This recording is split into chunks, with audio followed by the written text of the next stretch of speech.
पलक के माता पिता ने आपस में बात की और एक बड़ा फैसला लिया। हमें पलक को हीना के पास भेजना होगा, पलक की मम्मी ने कहा। पलक के पापा ने सिर हिलाया, तुम सही कह रही हो, हीना बहुत होशियार है, शायद वही पलक को पढ़ाई में सुधारेगी। हीना से बात करना। फिर पलक के माता पिता ने हीना के माता पिता से बात की।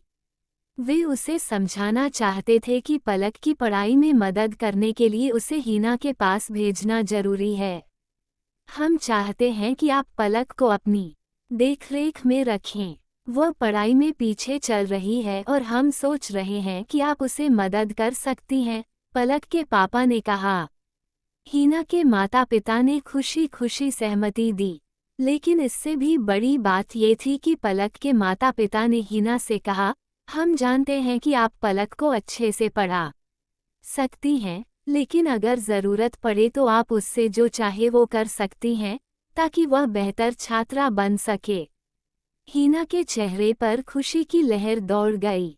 उसे यह अधिकार मिला था कि वह पलक के साथ जो चाहे वह कर सकती थी। हीना का उत्साह। जब हीना को ये पता चला कि अब वो पलक को अपनी तरह से पढ़ाई में सुधारने के लिए पूरी आज़ादी रख सकती है, वो और भी खुश हो गई।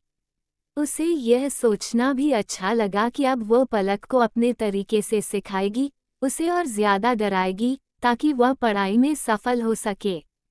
हीना ने सोचा, अब मैं पलक को पूरी तरह से बदल डालूंगी। पलक को जब ये बताया गया कि अब उसे हीना के पास रहना होगा, तो उसका दिल एकदम से टूट गया। उसे समझ नहीं आ रहा था कि अब क्या होगा। वो खुद से यही सवाल करती रही, क्या अब मुझे हमेशा के लिए हीना के साथ रहना पड़ेगा? उसके मन में डर और चिंता का माहौल था। पिछले कुछ महीनों में हीना के साथ खेलों और दबदबे ने उसे इतना हिला दिया था कि वह सोच भी नहीं सकती थी कि अब उसे एक साथ इतना समय बिताना होगा। कुछ दिन बाद पलक की माँ ने उसे तैयार होने के लिए कहा और उसे हीना के घर भेज दिया। जब पलक घर से निकली, तो उसके कदम धीरे धीरे बढ़ रहे थे। हर कदम के साथ उसका दिल और भारी हो रहा था।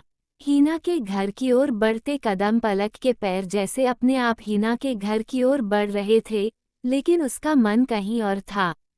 वह बार बार सोच रही थी कि क्या अब उसे वही सब सहना पड़ेगा जो पहले सह चुकी थी। वह सोच रही थी कि क्या हीना अब उसे फिर से उसी तरह तंग करेगी। हीना के घर पहुंचते ही पलक ने सामने खड़ी हीना को